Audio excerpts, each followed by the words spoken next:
आप सभी श्रोतागण को बिंदु तिवारी का सादर नमस्कार। मेरे YouTube चैनल पर आप सभी श्रोतागण का मैं हार्दिक स्वागत और अभिनंदन करती हूँ।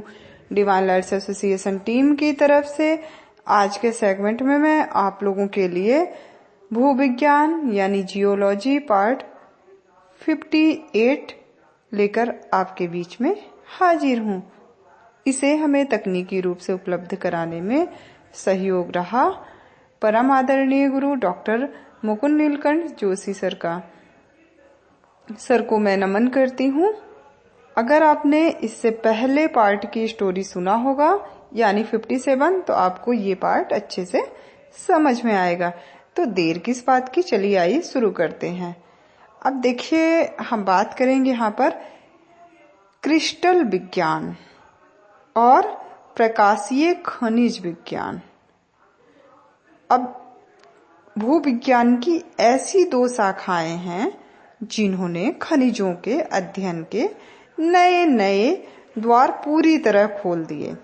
इसके साथ ही यह भी पक्का पता चल गया कि पृथ्वी पर पाए जाने वाला हर सेल खनिजों का समूह होता है। इसीलिए सेलों का वर्गीकरण और नामकरण करने के लिए खनिजों का आधार लेना पड़ेगा।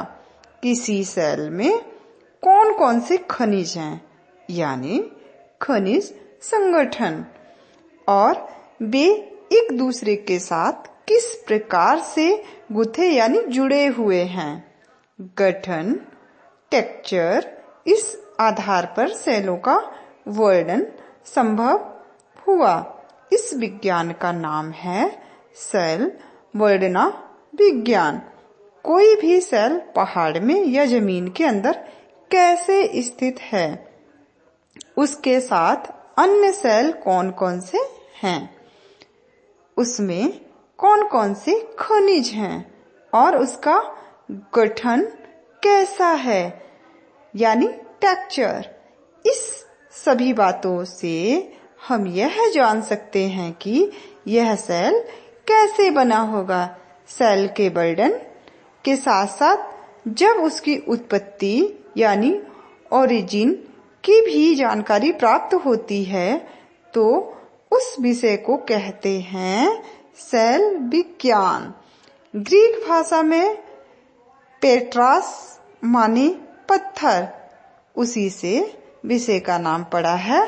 पेट्रो से तो हम सभी परिचित हैं। यह पेट्रोल भी मूलतः पेट्रोलियम यानी खनिज तेल, रॉक ऑयल शब्द से ही निकला है।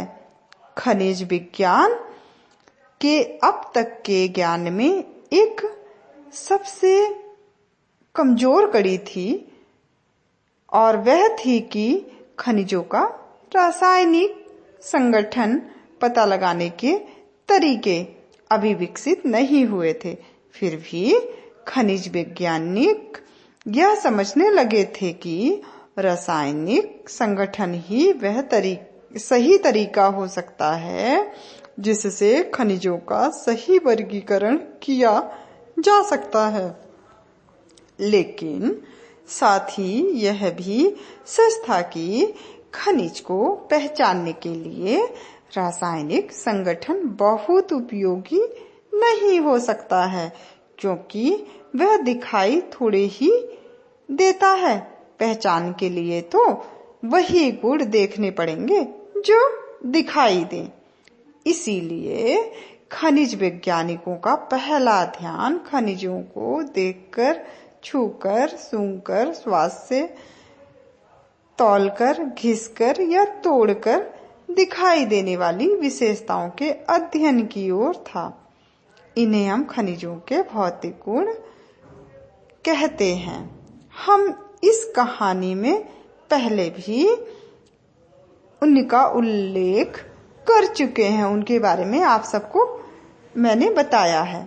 आगे भी यथा और विस्तार में बात करेंगे, लेकिन यहाँ मैं एक वैज्ञानिक के योगदान की चर्चा भी आपको बताऊंगी। उस वैज्ञानिक का नाम है कार्ल फ्रीडरिक मोज। इनका जो पीरियड था 1773 से 1839।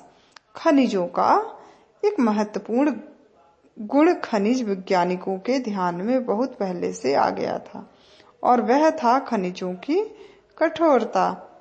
कुछ खनिज कठोर होते हैं, कुछ मुलायम। इसका अर्थ है कि हर खनिज किसी अन्य की तुलना में या तो कठोर होगा या फिर मुलायम।